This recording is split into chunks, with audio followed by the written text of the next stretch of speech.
From CBS News Bay Area, this is the Afternoon Edition. Right now on the Afternoon Edition, a City Hall shakeup in Oakland just a week before the special election to choose the next mayor. Thanks for joining us this afternoon. I'm Ann Magovic. Oakland's interim mayor, Kevin Jenkins, announcing this morning that nearly every member of the mayor's office staff is out. They are officially going to be let go on Friday, but they'll all be on paid leave until then. Jenkins says the members left in the mayor's office include himself and two deputy mayors, Lenise Jones and Burt Jones, who will now also serve as his chief of staff. The fired staffers are holdovers from the staff of former Mayor Sheng Tao, who was, of course, recalled in November. This comes one day after we learned that Tao's former chief of staff, Lee Hansen, was let go over the weekend. Hansen had also been chief of staff for Jenkins. This all stems from meeting notes that were among the hundreds of pages worth of documents related to that FBI investigation into Tao. One note seemed to refer to Black people as tokens, sparking outrage from local activists who demanded Hansen's removal. We reached out to Hansen. She told us that that note reflected comments from a group discussion with Tao that were taken out of context. Specifically, Hansen says they were discussing the recall efforts, donors' use of African-American political operative Seneca Scott as a paid spokesperson, which they believed made that tokenization. The Oakland NAACP held a press conference today thanking the interim mayor for firing Hansen and those other staffers. We urge Mayor Jenkins to continue to root out other employees who may have undermined our city and terminate them swiftly without delay. Interim Mayor Jenkins also says the firings will give the incoming mayor a chance to pick their own staff, but the special election is not happening until April 15th, and it could take up to a month to certify the results. And in the meantime, Jenkins and his remaining staff are supposed to submit a budget proposal by May 1st to try to close Oakland's $129 million budget deficit. Yeah, a lot going on there.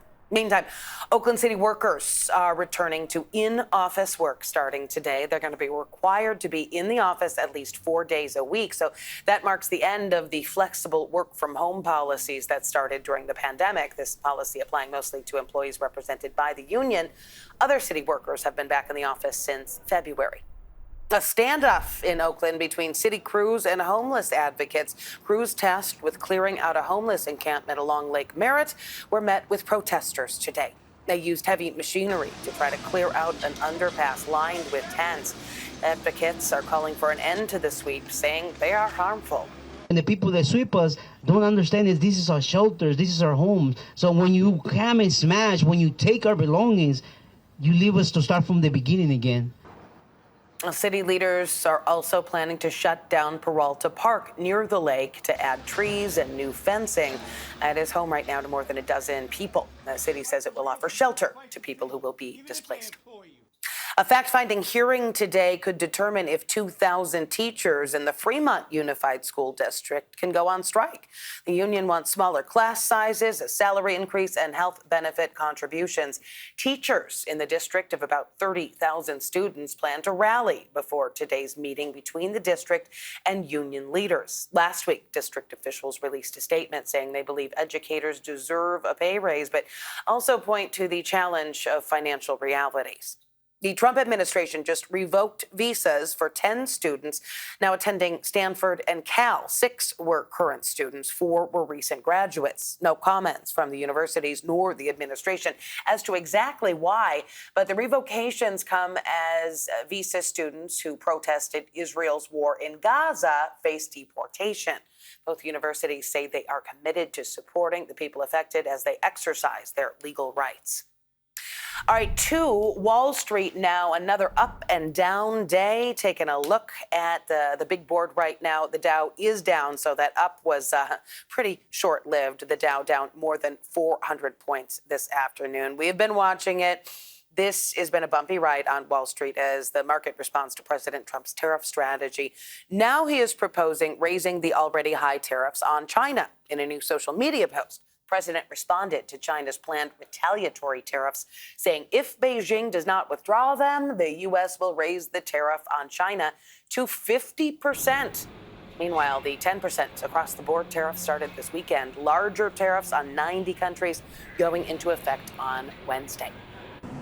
Happening now, Israeli Prime Minister Benjamin Netanyahu is meeting with President Trump in the Oval Office. This is Netanyahu's second White House visit since Trump took office. The leaders talking about the conflict in Gaza and the upcoming tariffs. White House officials say more than 50 countries have called the president to try to negotiate trade.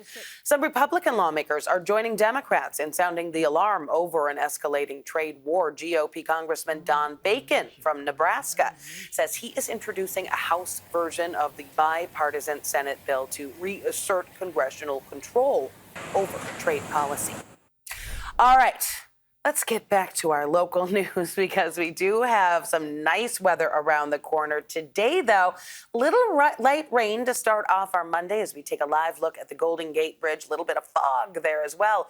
Meteorologist Zoe Mintz in for Jessica with a look at the forecast. Yeah, we saw a little bit of rain early this morning here in San Francisco. About 1/10 of an inch fell, and we're just expecting a little bit of misty, foggy conditions to stick around throughout this afternoon. It's definitely going to keep our temperatures a bit cooler throughout this afternoon, and we're feeling a bit more of those cooler conditions right now. We're currently sitting with those temperatures in the 60s across our more inland locations and sitting in the 60s also closer to the coast, but upper 50s for places from Half Moon Bay over to Point Reyes. By the afternoon hours, we'll be warming up maybe a degree or two, but not necessarily all too much warmer than what we're feeling right now. Might get to 70 degrees in Antioch, but mid to upper 60s for our inland areas, upper 50s closer to our coastal communities. But it is not going to stay this chilly for long. A big warm up is on the way, and I'll let you know exactly when you can expect it. It'll be coming up in just a bit. Sounds good. Thanks, Zoe. Still ahead here at noon and streaming on CBS News Bay Area. A big retailer announcing a change of plans in San Francisco's Union Square. Plus,